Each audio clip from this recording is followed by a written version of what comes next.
This is the St. Charles History Chronicle, episode 2401. Professional magician and St. Charles's own Terry Evanswood joins Eric and Steve at the microphones to talk magic, growing up in St. Charles, and digitizing videotapes. Brought to you by the St. Charles History Museum in St. Charles, Illinois. Hey everybody, this is Steve Gibson, past president now of the St. Charles History Museum. We're back today with our podcast. Haven't been around for a while. I hope you didn't forget about us. I'm here today with Eric, of course. Good afternoon, everyone. And another special guest, Terry Evanswood. Welcome, Terry. Abracadabra. Terry, as you probably know if you've been in St. Charles any amount of time, is I'd like to call him our house magician, but you don't live in St. Charles. So you're from St. Charles. I am. Actually, my parents moved me here on my first birthday. And it was kind of an interesting story in itself. I was the only kid I know of who got 3 birthday cakes on his first birthday. With the move, my mother, of course, had planned a little something. The neighbor did because they didn't think I was going to have a party. And then my grandmother did the same, thinking that my parents were too busy. So it was a good start. And on June 17th, my parents moved to St. Charles, and I've been here my whole life until I moved to Pigeon Forge because of the show. Oh, fantastic. Yeah. One of the things that everybody kind of talks about is the fact that you started this by the way, I'm friends with Steve Martin, who's also been on our podcast, and Steve was telling me that he was working with the JCs when you were just getting started with your career. And I find it amazing. I think you were, 9 years old or something when you decided you wanted to be a magician? Right. So my parents gave me a Marshall Brodein magic set for Christmas. So all of you in the Chicagoland area know very well the name Marshall Brodein, Mr. TV Magic. Amaze your friends with 10 easy tricks. And the magic team credits. He also, unbeknownst to a lot of people, might not realize that he was Wizzo. He played Wizzo, the wacky wizard, on WGN's Bozo circus show. And it made a huge impression on me. In fact, Wizzo used to kind of scare me when he'd come out. That's But what my mom used to say, too. Really? It was a fun character. So with this magic set, I took to it right away. I had, of course, at 9 years old, I hadn't had much experience in other interests, but I knew I wasn't great in sports. I wasn't the best academically. There was no particular music or there was no particular venue or area that I wanted to pursue at that point as a kid. But this magic set, holy cow. I think the reason that I had so much fun with it from day one is because the reaction you get from other people. It was something that was rewarding for me. I enjoyed doing, and I loved how other people felt when I was doing what I was doing. So I ended up putting together little magic shows in the garage for the kids in the neighborhood and in Wasco, Burning Tree subdivision, and Long Shadow Lane. That was home for a long time where it all started. So from the magic set, my father noticed how much I enjoyed it, and he happened to see an advertisement for Blackstone, Harry Blackstone Jr. He was the greatest magician when I was a kid, America's foremost magician. And lucky, my dad decided on his Wednesday off at the State Bank down by the river, he thought, I'm going to take my son to the magic show, and I bet he'll love it. Well, that was an understatement. Changed your life, did it?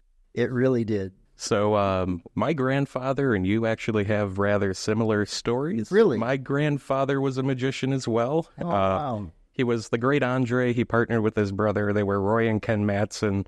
They were more local, but they toured around the world and did stuff like... With the dog. Yes, with the dog there. Very familiar with. Oh, my God. Absolutely. I have film footage of your grandfather. Oh, that is wild. He is actually legendary in the Chicago area. Oh, my God. Many appearances on WGN and very well respected in the magic community with a very special, unique act that was specific to him. And that's really been the kind of the signature method of success in magic, is having something different and unique. Magic is the oldest form of entertainment, even predates music and dance as an organized event depicted on the walls in the pyramids. It goes way the cup and ball trick, which ironically was one of the tricks in the Marshall Brodein magic set.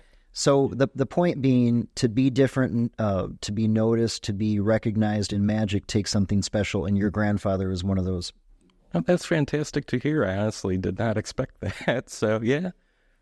I was at your show, and I thought one of the things that I really appreciated was the fact that you started with that little capsule video of your history here in St. Charles. Even though the people in that place know it, everybody could kind of identify with it then, right? We all have these memories of the things that, St. Charles means to us and stuff, and I think it had to inform your life, to be here in St. Charles. I can't, the coolest thing is to me to be a little kid, to make a decision like you did, and then get lucky enough to find the support from there on to do that stuff. Right. Not having somebody going, you be a magician, but, front end alignment's really the way you want to start here. You mentioned luck. Jeff Orland, who's a longtime barber here in St. Charles across the street, Avenue 2, he told me once, I was sitting in the barber chair and I was talking about luck, and he said, Terry, the harder you work, the luckier you get. And so I always think of that and credit him for that, because it's true. We have to have some luck in our lives, but really you position yourself to be in a place to be blessed with luck. So I totally agree. I've been just so blessed to have incredible support from home, first of all. My father, being a businessman in St. Charles his entire career, for a suit and tie guy to say, you want to do what when you grow up? I want to be a magician. He's like, well, you sure you want to? But what was amazing is as soon as he was convinced that that's what I wanted to do, he said, is that what would make you happy? And I said, oh, yeah, you have no idea. And he said, well, that's what I want you to do. Oh, well, that's fantastic. And he totally supported my career. And in fact, he helped immediately with marketing. I'll never forget, I came home from school one day and there was a little box on the table. And he said, open that. And it was a box of business cards, Magic by Terry. And I thought, oh my God, I've arrived. Yeah. I mean, the first time I saw my name in print was very exciting. My mother had seen an advertisement that David Copperfield was going to be on television. And she watched this interview, and he mentioned that that's how he started doing birthday party shows for kids in his neighborhood, and one thing led to another. So I went door to door like a salesman and knocked on the door. And hey, I'm Terry. I do magic show. If you have a birthday party, let me know. And sure enough, a couple neighbors bit that bait, and I started performing magic. And you do one magic show for kids. There's 12 kids there, and they want the magician at their parties. So pretty soon it was outside of Wasco and into St. Charles, and I really thought I hit the big time performing for, the Sunday socials and the community events here, Scarecrow Festival, and all those things gathered and built a reputation and kind of get the ball rolling for bigger events. Oh yeah, I actually just did a newspaper search, and I've got Scarecrow Competition, I've got Duck Creek Plaza, I've got Kane County Fairgrounds. You did Kane County. I've got all sorts of your promos that you do over the years as a magician, and especially you got a very classy act. I mean, you really do you're putting out a professional level performance when you're doing it here today. Obviously, it's been your career of life, but when I look back at these photos of you and see how you were holding yourself way back when, I just full force, no questions, no turning back. And I do look back at that and think, how does a 9-year-old kid know what he wants to do with his life? But I kept my blinders on and stayed in my lane and just kept pushing forward. And let me tell you, it was not an easy career choice. In fact, once in a while I have a parent after the show come up and say, introduce the son or daughter who says he wants to be a magician. And, I'll pull the parent aside and just be honest with him. I can't full out recommend, here's a good idea. Take this kid and throw him into the world of magic or any form of entertainment at that age with the concept that this is what they're going to do with their career. I don't want to step on any dreams, but I'm just being honest. It really was so much work, so much energy, so much money, support from home, from the community, agents and representatives. And it takes a lot to get to the point where you could make a living with it. A magician friend of mine who's written a lot of books, a historian on magic, he said something that's always struck with me. He said, survival as a magician, survival is a triumph. And how true. I've been very blessed and just kept working, and I've been able to make a living with this. My recommendation to kids now is get a degree, get a solid, career path, and if you can make it as a magician, God bless you. Which is ironic because it's exactly opposite of what happened with me. My father said, "Where are you going to college?" And I said, "I'm not going to college." He said, "No, you are going to college. You have to have a backup career if this magic thing doesn't pan out." And this was my logic. I had thought about it. He thought I came up with this on the cuff, but I have this argument ready. And the point was, Dad, if I have a backup career, that's what I'll fall on when things get rough. If I don't have any other talents, abilities, knowledge, I will have to make this work. And that's what I did. When you were 9 years old, what were you going to be, Eric? This is going to be silly, but I had that similar passion and drive as you did, Terry, but for museums. So wow, there was, I knew I just wanted to do something with history and be there with the artifacts. So the same exact passion thing, and my parents, same exact thing. My dad, an accountant, totally opposite of me, and business type. And he's like, "Go ahead if it's your passion." He's like, "It doesn't matter how much you make if you're doing it." It's rare to find a kid of that age who'd have a respect, understanding, or appreciation of the past and history. I never did in school, and now I look back and think, how couldn't I? Yeah. I mean, I'm just passionate about the past and trying to recreate things from the past, as you saw on the show. That's awesome. Yeah, a lot of that goes back to my grandfather as well, and the whole act and stuff, and then his whole life as a boxer, and then dog act and Coast Guard and everything in World War II. So just hearing those stories, and there's a connection I felt, and it just kind of led me on to that passionate path where I'm like, I know this is what I want to do. I know I'm not going to make a lot of money doing it, but this is what I love. So yeah, that's awesome. Totally can relate to that. It is, and you mentioned the history part of it, and I think that's one of the things when I heard that you wanted to come and see the museum and you wanted to come to talk to us, I thought, that's one of the cool things in your show that you talk about history a lot. But I also think it's there's a lot of magic in history. I mean, just the fact of knowing history, as Eric can tell you, a lot of people think of it as magic. How do you know this? Where did you learn all this? How does this, and it's really only by being completely immersed in it that you really get to that level of being able to kind of off the cuff recite things and do things. And, people say that to me, how did you learn history? I've only been involved with St. Charles history for maybe 10, 12 years. Okay. But in the meantime, I've worked on projects that have had me, working at minute details and dates and things like that help me, make a complete picture. And basically, the thing that I always talk about here is I want to put everything in context. I think history is best when it's in context. Absolutely. And I think, and again, not to make everything about your show, but you do the same thing with your acts, okay? You are putting everything in context, which is what makes it fun. And in fact, even when you started the show this time, you were kind of preaching to us about relax tonight, enjoy the magic, okay? Right. This is not a thing where we're all trying to do a gotcha thing. This is have a fun time tonight, get into the moments. Sure. First of all, let me tell you, I appreciate and respect what you do because I can compare it to, you're kind of like detectives. Yeah. You're piecing together parts of history, specifically here, St. Charles, to paint a picture to be able to share with people. And I really believe no matter what our age, we can't understand and appreciate the present if we don't first have a respect and understanding of the past. And that's one of the trends that I think is a problem in our current society with younger people, where it's just about the now, in the moment. And that's disappointing to me because I really think our lives are much richer when we have a love for history, family history, your hometown, your country, and then specifically in our interests, like for me, magic. I've been collecting antique magic. But I was so lucky that the King County Flea Market was right here, 10 minutes from where I grew up. And so the first Saturday of every month, my dad would say, we're going to flee to the flea to find things we didn't know we couldn't live without. And once in a while, I find a magic trick. And then I really started looking. And pretty soon there were historical items about magic, and that really piqued my interest.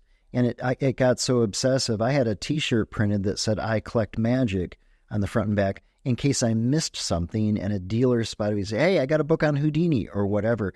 And so I amassed a pretty extensive collection of magic memorabilia, antique props, and paraphernalia, costumes, autographs, you name it, that formed a pretty good-sized collection that's now on public display in my home. That's a public house tour, which we'll talk about. Yeah, cool. Oh, that's so cool. It's doing what we're doing over here. Right. So, yeah.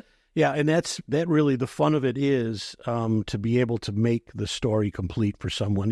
Somebody will come in and ask Eric a question about something, and he'll put it into 4 paragraphs of a story. That only comes from having the full picture in front of you and being able to see it. Because the thing we're kind of blessed with being in the museum is we can just sit there and dig through this stuff. I mean, you were reminding me of something. When I was a kid, 9 years old, I loved surprising adults. I loved reading a book and reading something in a book. We had the whole set of Funkin' Wagnalls up on the shelf in the dining room, of course. And I loved reading something and then saying it to my 80-year-old grandmother and saying, and she'd be like, "No." And I go, here it is, Grandma. It's right here. This is what it is. And that surprising adults is a big thing of why, like, I enjoyed reading so much. I'm sure why you liked magic. At your age, you could walk up to an adult and do this, okay? Absolutely. And they would just lose their mind that you could do that. The same thing with you with history. When an adult comes to you and you say, "I know history better than you do, and I'm 9 years old," those are all surprising things. And I think, I hope that the message gets through to kids that find that thing, okay, at that age, and then maybe not. Maybe you won't be a historian when you grow up. Maybe you won't be a magician, but find that thing that kind of gets you to surprise people, and that's not a bad career to find, whatever it is, because we meet people like that all the time. They're like, "I wish I'd stayed in history. I love history so much," but they've had fun doing other stuff. Sure. You talk about the element of surprise and what that brings to the person, and then you're rewarded because of it. And as I look back over my life and think just about everything I've done was about the response that it got from a person or a reaction. And whether that's performing magic or, we started the Haunted House project here, Haunted Manor, that ran for 15 years or so. That was in the Charlestown Mall, right? It started at the St. Charles. Oh, the St. Charles Mall. Yeah. That's what it was. The Kmart Mall, we called it when I was a kid. That's what it was. It started there. That was there 1 year, I believe, and then eventually moved to the Charlestown Mall. And I loved to watch the reaction. It wasn't really about scaring people as much as it was just getting a reaction. I loved that as a kid, by the way. So, and you were there? Oh, yes. Did you see that? Yes. You remember that? Oh, yes. That's amazing. Because, I think that people have forgotten about that. And true story, I'm in Pigeon Forge between shows, and I had to get a curtain for one of the props. So I walked in, we had a Joanne Fabrics that had just opened, and I walked in, and the woman behind the counter, she says, you produced the Haunted House in St. Charles. And I said, what? And I was just floored. How would she know that? And she didn't know that I was a magician. She didn't know that I was performing in Pigeon Forge. She recognized me because of the Haunted House. And it just made me feel so good that so thank you, Eric. Of course. Oh my God. How could I not? Yeah. So it was about the reaction that I saw people have, and whether it's fear or laughing or, whatever the response is, wonder and the awe that you get watching magic. And now that's carried out into my home. You mentioned 1840. I was very fortunate to acquire the oldest house in my county, Cedar County, Tennessee. That's fantastic. Oh, especially Groundbreaking was 1832, and it was completed in 1840. John and Mary Ellis had a 400-acre farm, and this home was the centerpiece. And the walls are 4 bricks thick. We found the wonderful treasures, metal detected in the yard, horseshoes and pony shoes and farm implements.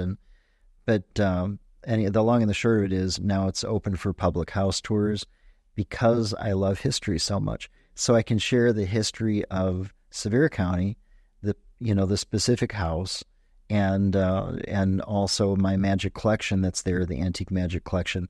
And 90% of the contents of that house were all treasures found at the King County Flea Market. That's great. Oh, that is honestly so cool. Yeah. Well, that's I'll tell you now, this is how I first heard about you, okay, was through your work with Morrow the Magician, okay? And would we have something to do with that? Yeah, maybe a little bit, yeah. For sure. What was interesting was we do a Grave Reminders tour. We used to do it every year. Now we do it every other year. It's going to come up this year, hopefully. And I've just been working on all the scripts for that and everything else. And it's really interesting because as I'm going through all this stuff, I got here after you had done your work with Morrow's gravesite, okay? So I saw what you had done with it, and I'm like, okay, so why are those rabbits at the this thing, and then learn the story about behind Morrow and everything. But the story, and I'll let you tell the story because you had to do the research to do it, but the story is another one of these kind of cool things about St. Charles. Like, how does all this happen to St. Charles? How did this end up in this town that we had this thing happen? I mean, I don't know. Do you remember the name Lillian Russell at all? Does that name? It's an old. She was kind of the Lady Gaga of her time. Okay, and she actually went to New York to became a very famous singer and everything else. And this is back at the turn of the century, Victorian era. Okay, and it turns out that she used to summer here because her grandmother lived here in town. Yeah, and we had the hardest time finding her because her grandmother's name was Von Ame, Voname. And it had been misinterpreted as Von Name. So when you went looking, you couldn't find it. But anyways, if you can, take us back to how you found out about Morrow and why you got involved in that and talk about it. Well, you hit the nail on the head. It was about the Grave Reminder tour that was, it must have been early on because actually, you know what? It was the first year when I was building the Haunted Manor at the St. Charles Mall. The call came in from the museum that this was happening and asked if I would play the part of Morrow. And I'm thinking, Morrow? Who is Morrow? You don't know Morrow is the famous magician that's buried in North Cemetery. It's like, you didn't know that? It was the first time I had been introduced to him. Okay. So I was more than happy to play the part.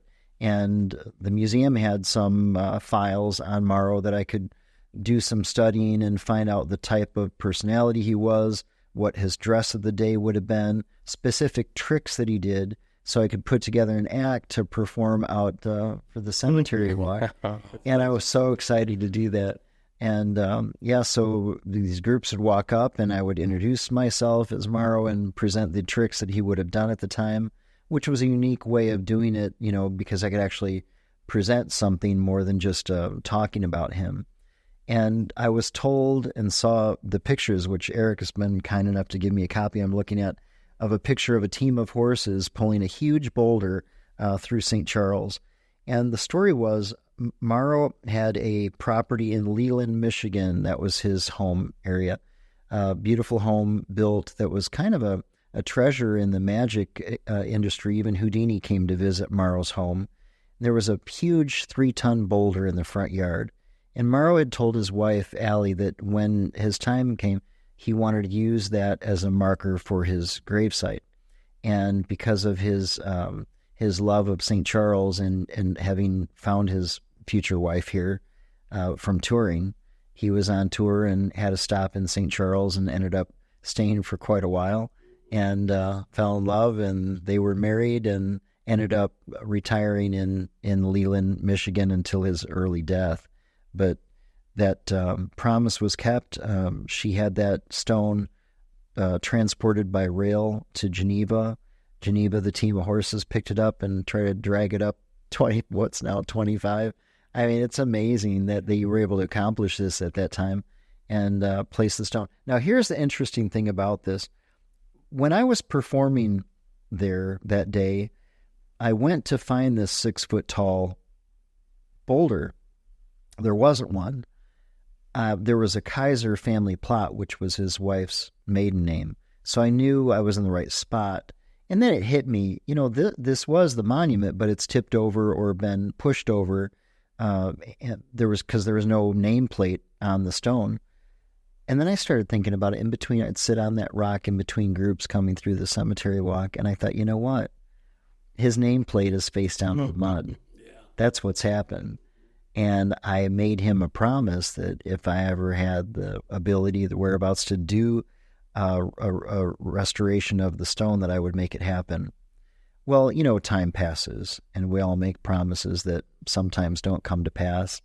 And there was no one waiting on me. It was just kind of a thing between him and I. And I couldn't get it off my mental rotation. This one year I was performing at Wonderworks, one of the attractions in Pigeon Forge. And it came over me, I have to do this. I've got to make this happen. So the first issue was working with the producer to take time off to be able to come up and do it right. And they were in full agreement when I explained the story. So long and the short of it is I came up, and with my brother's assistance, and he's been a stonemason, very talented stonemason in the area, did all the stone work at Johnson Statuary. The Szechuan wall, that huge stone wall, as you're coming at this, that was my brother's work. So he kind of engineered a plan. Dreesen Construction Company provided the truck, which I was going to rent from them. And when they heard the project, they said, "No, this is our part of it." So the community came together. The museum, of course, and some of the VIPs in the area. Steve Martin was there that day, which was fun because he's everywhere. Yeah. Such a student of history, especially this area. So we were able to get it done, and as that stone was being lifted, I saw there was a nameplate there, and wiped the mud off, and there it was, Morrow. And it still gives me chills. But here's the part that's amazing too. As I was driving back to Pigeon Forge, I had seen in the research that Morrow had lithograph posters made. That was the type of printing that they did at that time. Very popular with circuses and sideshows, traveling performances, and magicians. Because that was the only type of it. You're going back to a time, there's no social media, there's no radio, there's no television, no internet. You had to rely on printed material. The best way, a picture says 1,000 words. If you have a good picture, that's going to bring people to the theater. So that was the method of advertising. Well, these posters now of magicians are very collectible and expensive, and real treasures if you could find one. There's some guys out there that just collect antique magic posters. So I knew there were Morrow posters out there, and I thought, well, I should get one for my collection, hang in the house, share with people so I can tell the story. As you said, it's when you have a tangible physical object like you do here in the museum, it brings the story to life. It's one thing to tell the story. Storytelling is wonderful. But when you actually have an item, wow, then you're there. There's a connection. So I knew I had to find one. I got back to Pigeon Forge. There's a pile of correspondence in my mailbox at the theater, and among them, there's a letter from a guy who said he lived in Leland, Michigan. His grandparents owned a home that belonged to a famous magician, Morrow. He summered there. When his grandparents acquired the house, they found posters under the staircase in the cellar, a complete set of Morrow's posters that were his. And I thought, this is impossible. So I contacted the guy, and I told him what had just happened. He was totally unaware that this had just occurred. Yeah. It was just total coincidence, so they say. Yeah, that's right. I don't believe in coincidence. Yeah. It was meant to be. So I said, what do you want for the posters? And he told me this outrageous price. Actually, prior to the story, when I told him the story, what just happened, he said, well, these have to go to you. These are a gift from Morrow. And he gave them to me, along with a lot of Morrow documents, which I need to get you a copy of for the museum, and some other items. Morrow, as he traveled, he'd collect ornamental knives from whatever country he was in, and they were all on display. One of the things that Houdini came to see, tables like this, just tables in the front room of all these knives with nameplates of where they were caught from. Well, the man's grandparents found a knife in the basement, and so he sent me that as well, and it's from India, and it's just so cool to have these personal items that came from this magician from my hometown. Oh my gosh, yeah. So, but then the punchline to all of this, which I thought of when you were talking, Steve, is Morrow, when he died and was buried here, they had not placed the stone. when I heard the date that Morrow was buried, it was close to the time that I was going to do the restoration. After the fact, I'm looking at these dates, looking at material I think I got from you that stated that Allie had the stone finally moved here 2 years after his burial. I look at the dates and realize the restoration of the stone was exactly 100 years from his burial. Not from the placement of the stone, but from his burial. Exactly 100 years. It's wild. Yeah. It's just the whole thing was coincidences, quote unquote. Quote unquote. Yeah. Well, I'll tell you one thing that's easy to miss in this photo. It's not a single wagon, and it's not the boulder either. It's not right. Yeah. No, it's a double team. Right. And there's a board put between the two to hold the two trailers together, and that's what or two carriages together, and that's what the stone is actually sitting on. And they have to, I mean, imagine what that's like to get two different carriages running at the same speed. And then my favorite part is there's like three guys standing up in the back of this whole thing. I mean, talk about a disaster waiting to happen. Right. I mean, yeah. You wouldn't get OSHA to agree to any of that today, I don't think. We could barely get it done today. Yeah. You know, with the heavy equipment, this crane that came in, double lift straps were wrapped around the stone as it kind of edged off the ground, and one of the straps broke. I mean, and this is today's what we have the ability to do. I don't know how they did this, in the early 1900s. It's and what it says about Morrow to be a showman, okay, to think about this and realize that probably thinking about it 100 years from now, or what did you say, when did he die? 1908? 1908. Yeah, 116 years from now, they're going to be talking about me because I put this rock in this cemetery here right in the middle of St. Charles. I should say at the cemetery walk, I played Morrow a few years ago. Really? So, yeah, and I pulled the rabbit out of the hat trick, cool. Simple stuff with one of my grandpa's old, pop-up. Well, he kind of beat you. He pulled the rock out of the ground. Oh, that's very true. That's very true. But I just want to say that the story and your part in the story is being retold as, every generation, awesome. Every time we have the cemetery walk out there. Yeah, thank you for doing that. Are you kidding me? It's a fantastic, it's just a beautiful thing that you did. So we appreciate that. Oh, I'm so glad that came to my knowledge. I had never heard of him. Yeah. And it just all unfolded like most great stories do. Yeah. Well, that cemetery is full of them.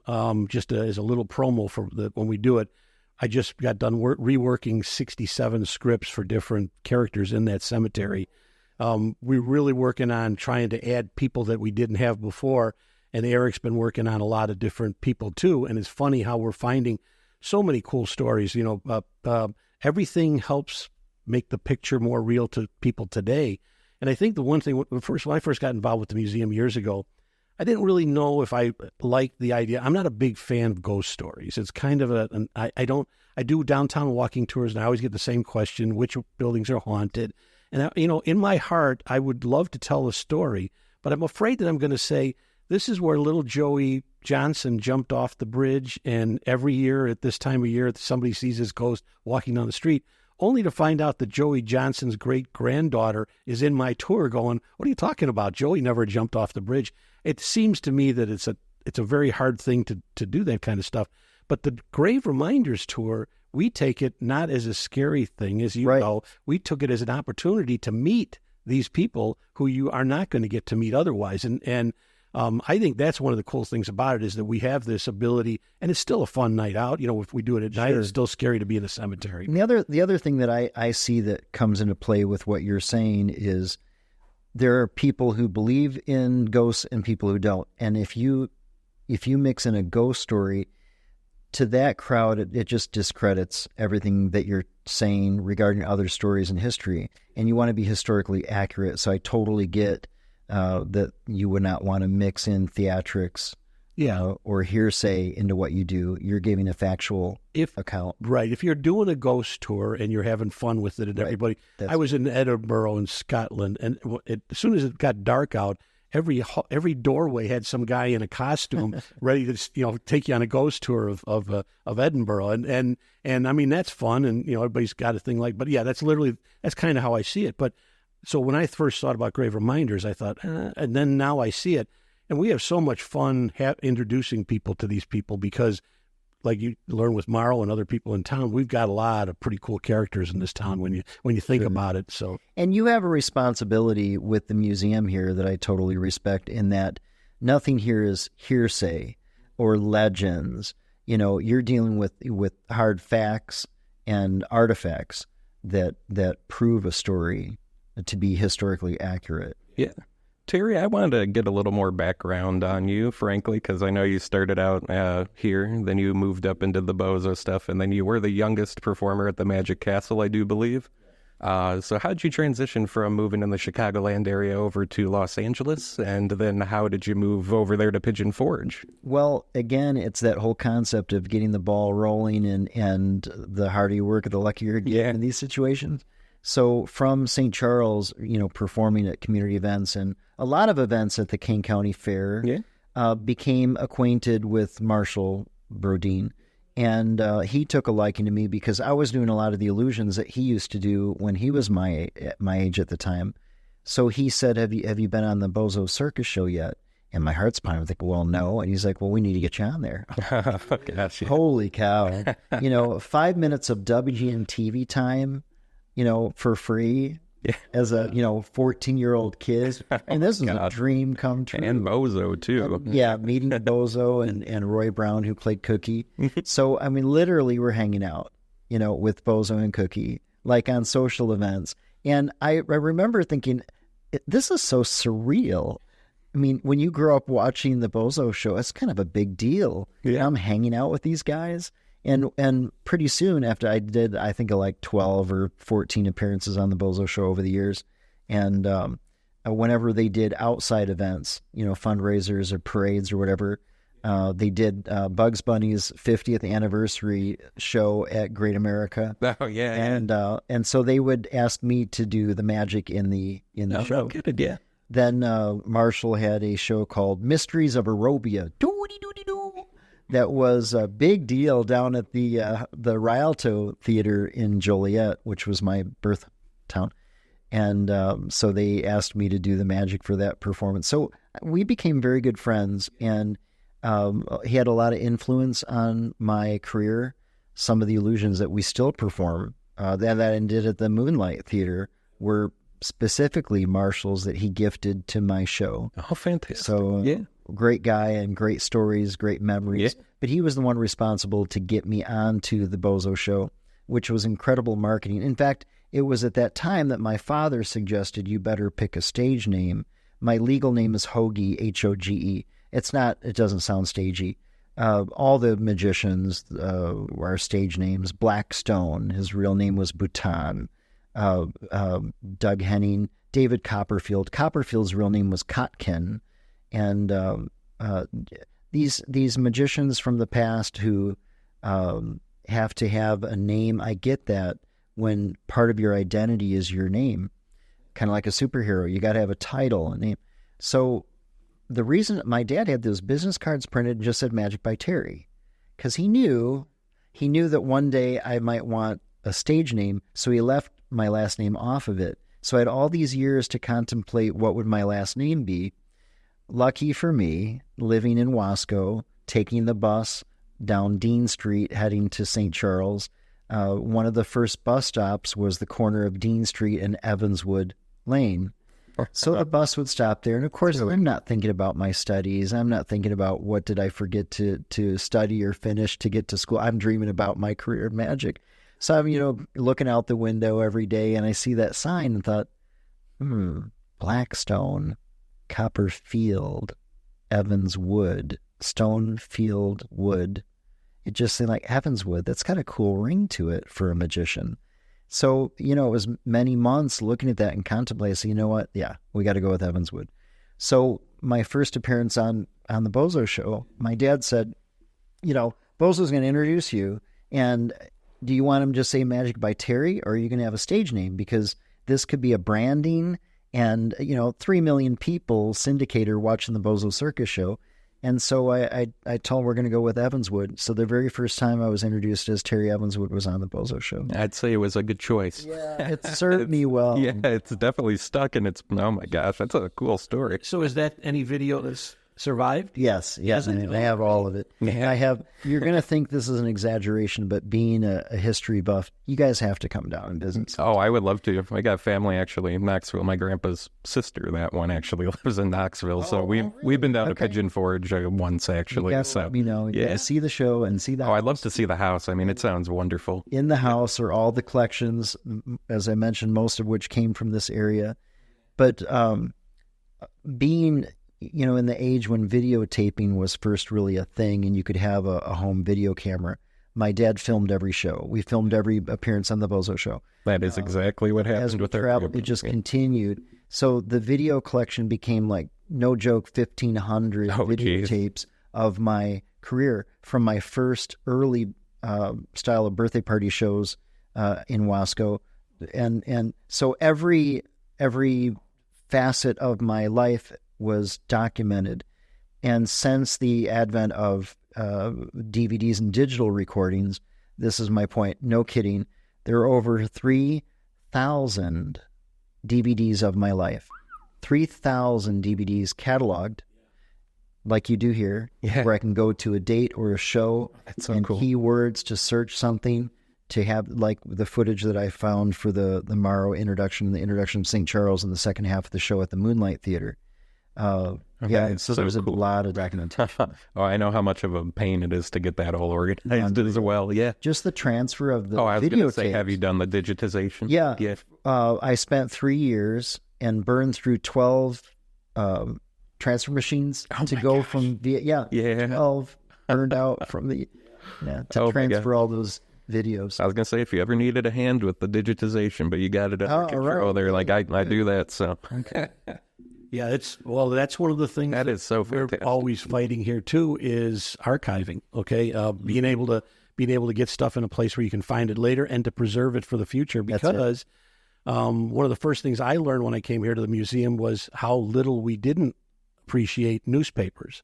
And they're all going to dust now. And we've got lots and lots of newspapers upstairs, but you can't really, if you look at them, you have to be taking a picture of them because they're going to crumble as you flip the page. So very fragile. And just not to get us completely off topic, but when you talk about DVDs and stuff like that, the DVDs have a very limited time span too, right? Yes. So basically, Steve, what you're saying is I'm about to have to transfer again 3,000 DVDs to another format. That is the fun of keeping up here. And then the fun of getting the old materials to play the stuff to digitize it in the first place. Like 3/4 U-matic inch or U-matic tapes that were broadcast. You need to get you got to get a U-matic player for that. So it gets really interesting and fun, but it'll be a few decades down the line before you have to go ahead with that, though. I'll call you first. Yeah. I'll gladly do it. Yeah, no. Sorry you mentioned. You said 3,000. Holy moly! I've done a couple hundred probably tops. So there's 126 photo albums of printed photos, and Lord only knows the amount of. My media guy calls it not terabytes, it's terabytes. It's just stacks of hard drives. Your museum's going to be beautiful down there. I mean, oh my gosh, yeah. You got everything to pull and Sorry, I'm geeking out over it. I love it. So, awesome. Yeah. We have a lot of talking to do. Yeah. All right, so we've covered a lot of territory here. Territory. And you've been away from Pigeon Forge for how long now? 3 weeks? It's been, a little over a month. Yeah, so you got some catching up to do when you get back, right? I sure do. It was bittersweet coming up here to do the shows, and it was on my leaving Pigeon Forge that I got word that my mother had passed. She had been suffering from Alzheimer's for dementia for 11 years. And it was about 2 years ago that my dad made the decision to place her in a memory center facility that she could be taken care of, more with more ability than what he could do at home. I can't believe how long he took care of her every day for 11. So that's part of the reason why I ended up here for the period of time that I did, to be with family and to catch up. And I'm so happy to have this opportunity to be a part of. We appreciate you doing this. I mean, especially in your time of grief. Yeah. Oh, it's just it's my pleasure, and it's been a blessing, because what's incredible is I would never have the time I would make time given the situation, but I would normally never have the opportunity to be away from Pigeon Forge for a month. But it happened to fall during our down season when the town really slows down, and we would typically only be doing shows on the weekends. So it was amazing timing. Yeah, Mom knew what she was doing. This was all timed, and the ability to do the shows up here, just really been an amazing trip. Oh, yeah. I mean, it was a fantastic response from the community when you came up here. You did a 4-night. We had how many nights did you have to add there? Well, we originally had 2 shows booked, and the show sold out in 4 days, and I couldn't believe it. So they added a third show, and it sold out in 4 hours. So another show and another show. We ended up with 5 shows. Oh, wow. And in fact, the operators of the Moonlight Theater, Nancy and Joe, said next year they're going to call it Evans Week and just do be the house magician. That's a good one, yeah. And from Pigeon Forge. So I want to tell you though how the whole Pigeon Forge thing started. Yeah, please. And why I ended up leaving St. Charles is something I never would want to do. But at some point, you have to be in a vacation destination to make a full-time career out of entertainment, especially as a magician. So up until that point, we were based here, doing community shows, doing the Chicagoland thing, and then several agents started representing me for shows around the country, fairs, festivals, corporate events, schools, colleges, just any type of show we could take, we would. It was kind of a shotgun approach of just any show that came across my desk, we would do it.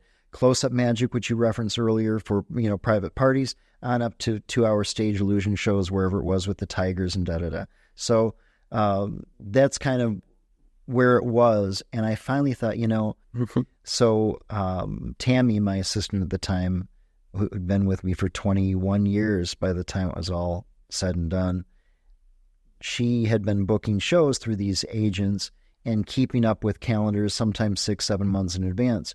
And we looked at the calendar and I said, okay, we're not booking shows any further from this date. And she said, well, how are we going to make a living? I said, well, now we have to. If that's our end date for the Chicago area, we've got to find a permanent home. So we went to Wisconsin Dells, Myrtle Beach, Las Vegas, Orlando, Branson, any tourist destination that could support a full-time show.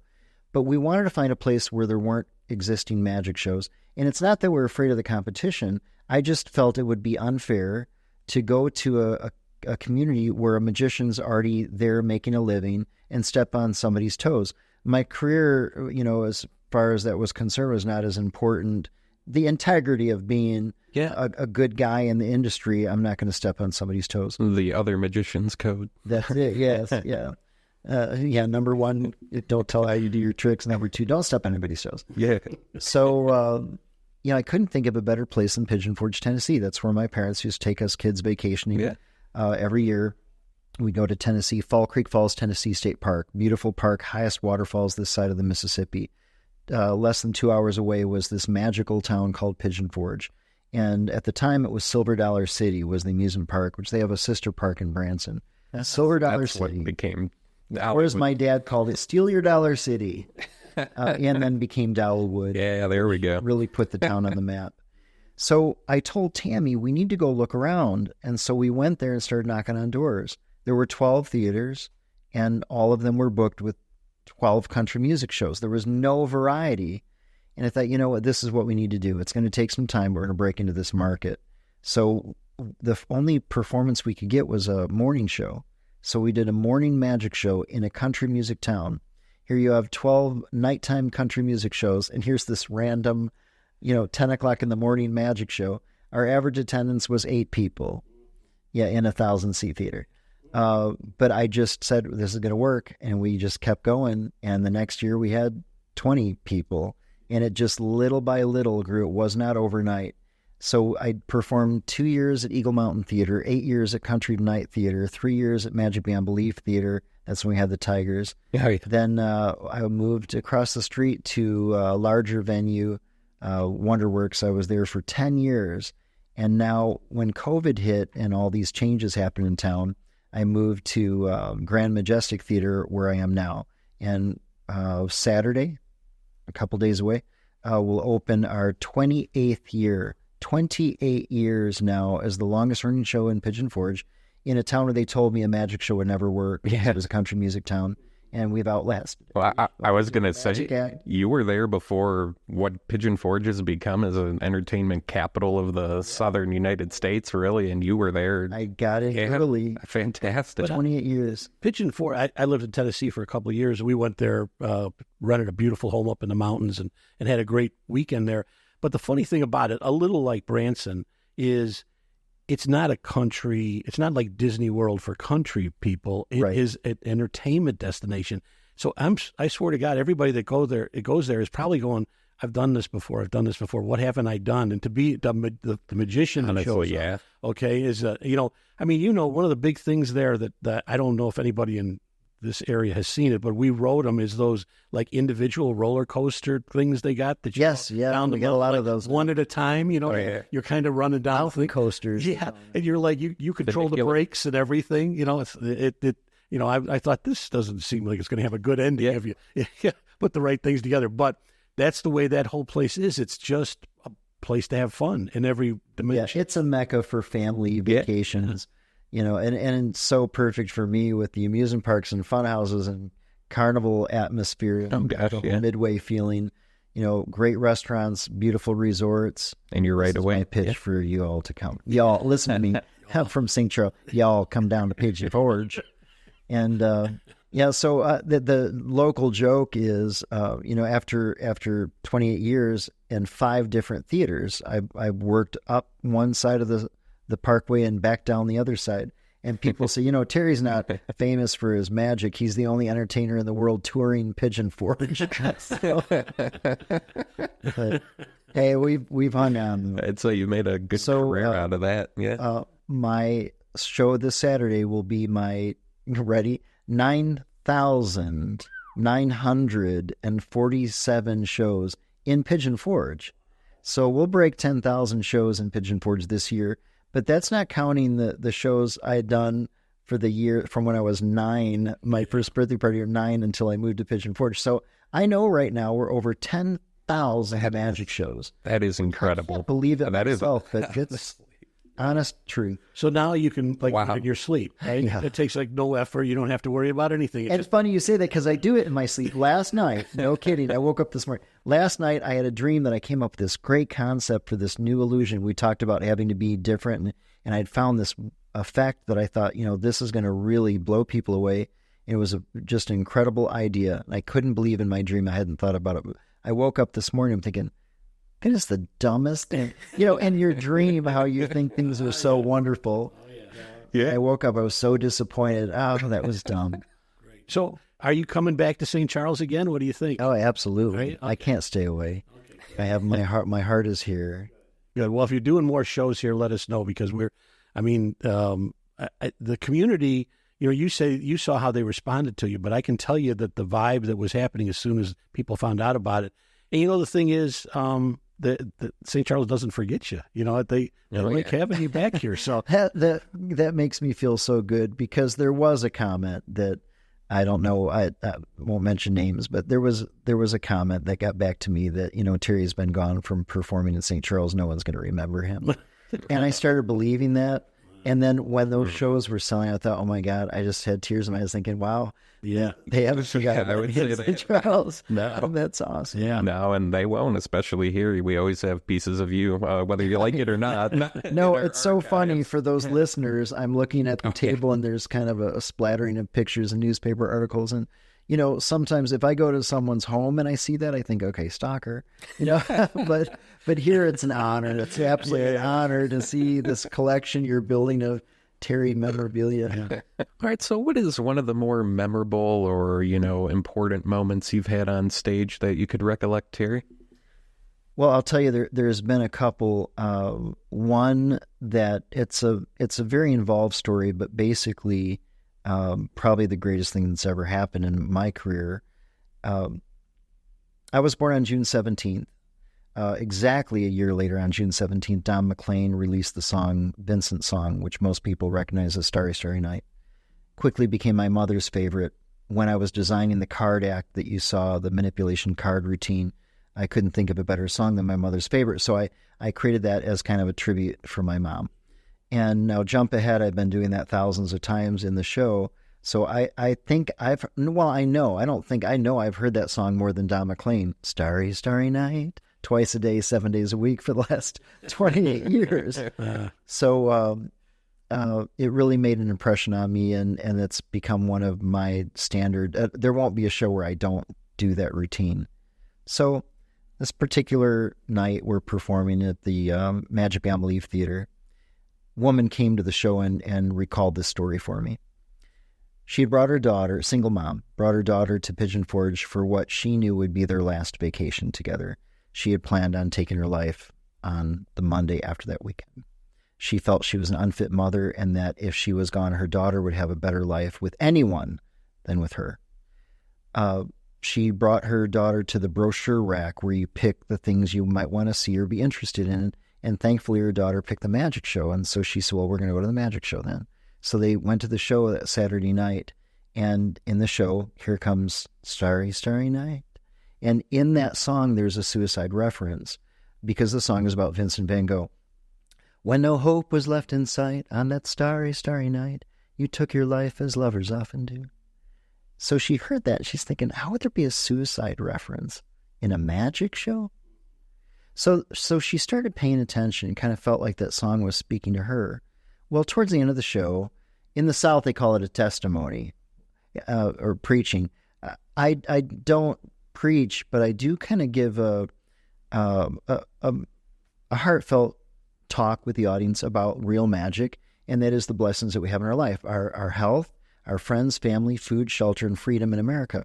We have a lot to be thankful for. Even our worst day in life is better than no day. We've been given a free life, no matter where you think it came from. We have a free life and all these blessings on top of it that create real magic. And that's important for me to express to an audience. I don't want to just be remembered for this guy who did this card act. I want people to take something home with them. And there's an understanding, which all of you have heard, that people don't always remember what you did or what you said, but they remember the way you made them feel. And so when people leave the theater, it might be a week later, they won't remember the specific tricks, but I want them to remember the way they felt, and I want them to feel good and be excited and appreciative of life itself. So this is what happened to this woman. She drove home, ripped up the suicide note, flushed the pills, joined a church, and God told her to become an artist. So she now paints, and that's probably the best thing that's ever come out of my career, is that because of that song, well, because Vincent van Gogh took his life, an artist, took his life, Don McLean wrote the song about it, became my mother's favorite. I created the act for it. This woman saw it, did not take her life, and became an artist. That is actually full circle. That is, like you said, no coincidences. But I will tell you, I'll end this with this story. For me, what had my favorite story I'll never forget. A lot of people, after the show, we do a meet and greet, which is funny. I got to tell you this. A meet and greet is when the audience comes up after the show and you might sign an autograph or take a picture or visit with people and hear what they thought about the show. At Disney World, a friend of mine that works at Disney, they said, we don't call that a meet and greet. We call it the love and shove. Mickey loves you next. Mickey loves you next. Sounded funny. So we joke about the love and shove after the show. But we're doing the meet and greet after the show, and this guy was kind of holding back, waiting for the audience to leave, and he had a young, probably 3-year-old, 4-year-old maybe son. He came up and he said, do you have a minute? And I said, of course. And he said, I got to tell you what happened. He said, it's not like my dad and I. He said, I took my son to see Ringling Brothers Circus about a month ago, and he loved it so much. It was like the first time that I saw him, just that sparkle in his eye, and he just loved it so much. So when we took our vacation here and I saw the advertisement for your show, I thought, you know what? He's going to love a magic show. If he loved the circus, he's going to love a magic show. So he took his son to the show. The end of the show there, I do this Houdini-style escape where I'm locked in chains in a box, and there's a huge 36-inch buzzsaw, spinning and dropping closer and closer and closer, and the music's getting more intense. So the guy's telling me what happened. the end of this trick, I vanish from the box and I appear in the audience. So when the blade drops in the box, I'm gone. The lights spin to the crowd, and I'm standing among them in the audience. So the kid's watching the show, and he's in his own seat next to his dad. As the music's starting, he's getting kind of tense. The dad's watching him. Father told me, no offense, but I watched my son more than I watched you. And I love that because the parents, again, they're reliving it through the eyes of their child. So as this music's building, the kid is getting closer and closer to his dad, and pretty soon he's up on his lap, and pretty soon he's covering his eyes, and his little body's shaking. His dad said he was so scared that you were going to get hurt. And when the blade dropped in, his whole body just shuddered, and he just was just mortified that the magician had just been killed. And then bang, the lights come on, and I'm happen to appear right in front of them. Beautiful. So the father told me this. His son looked at the stage and then looked up at me and looked back at the stage and looked back at me. In his little mind, he was, recognizing the fact that this is not possible. Some kids are so young, they don't know they're supposed to be amazed because they don't know what you can or can't do. Yeah. But this kid is at the age where he knows you can't be in two places at the same time. He was way over there, and now he's right here by me. So I went back to the stage, curtain call. Father told me this. He said, my son said, Dad. And he said, what? And he said, Ringling Brothers lies. And his father said, what do you mean? And he said, this is the greatest show on earth. Oh my gosh. That's wonderful. I just started sobbing. There'll never, ever be a compliment better than a 3-year-old kid. I mean, just out of the mouth of babes. Yeah. That was my favorite story. Oh, that's beautiful. Both of those stories, honestly. It's wonderful the impact you could have on somebody. And I know with magic, too, like you said, it may be scary to get into hard business and stuff, but it doesn't mean you can't be inspired by it. Everybody, there's got to be a next magician. And you have to follow your dreams, and hopefully for a lot of people it works out. And I'm one of those lucky ones. I'll be up on stage, same thing in the Moonlight. Every show I do, whether it's on tour here in Pigeon Forge, I look out in the crowd as I'm performing. I don't have to pay too much attention to what I'm doing because I've done so many shows.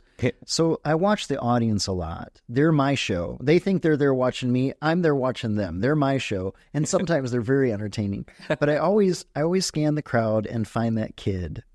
I find the Terry in the audience who's got that twinkle in his eye thinking, I want to be the next magician. And someday he will. And so it goes, and so it goes.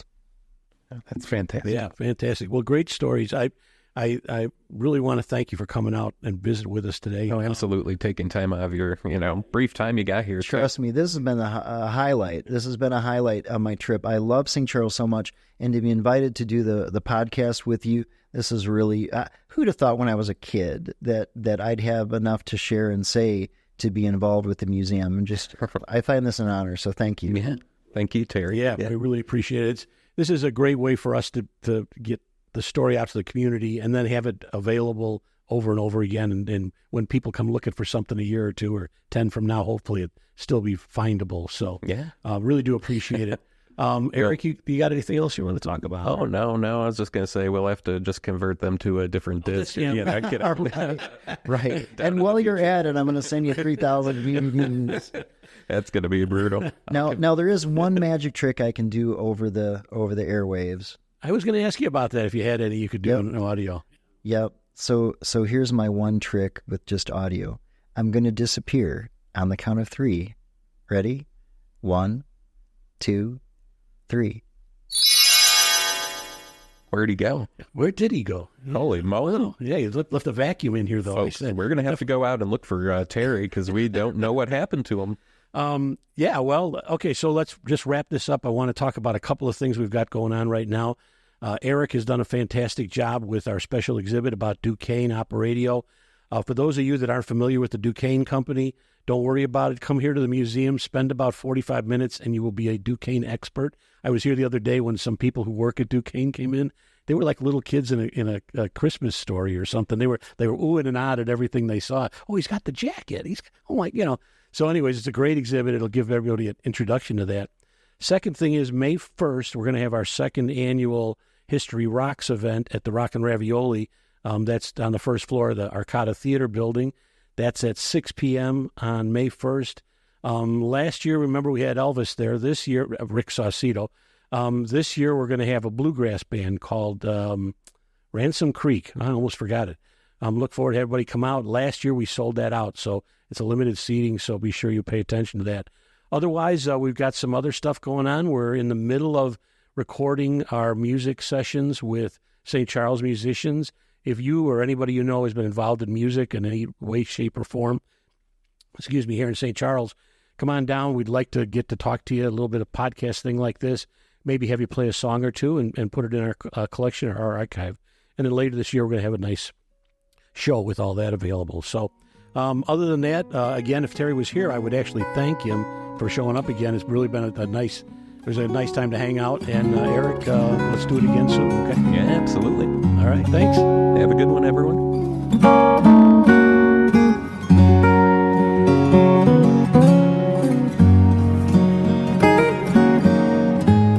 Thank you for listening to the St. Charles History Chronicle podcast. This content is copyright 2024, St. Charles History Museum, all rights reserved. Thank you to Jim Green for permission to use his music in the production of this podcast. Learn more about Jim at jimgreenmusic.com. Additional information on this episode and other podcast episodes is available at stcmuseum.org/podcast.